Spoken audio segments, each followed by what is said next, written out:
السلام علیکم ورحمۃ اللہ وبرکاتہ۔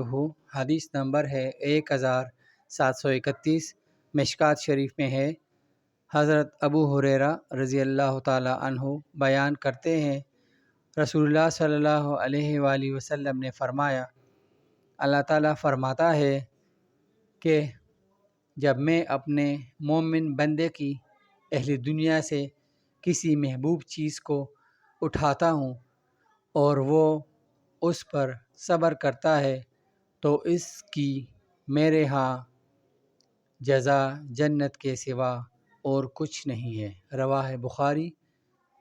اللہ تعالیٰ سے دعا ہے کہ وہ ہمیں غم اور نقصان کے وقت صبر کرنے کی توفیق عطا فرمائے اور خوشی کے لمحات میں، کامیابی کے لمحات میں ہمیں شکر کرنے کی توفیق عطا فرمائے، تاکہ ہماری آخرت بھی سنور سکے اور دنیا بھی سنور سکے۔ دنیا فانی ہے اور آخرت کو زوال نہیں ہے، تو ہمیں اس دنیا کے لیے کوشش کرنی چاہیے تاکہ ہم جنت حاصل کر سکیں۔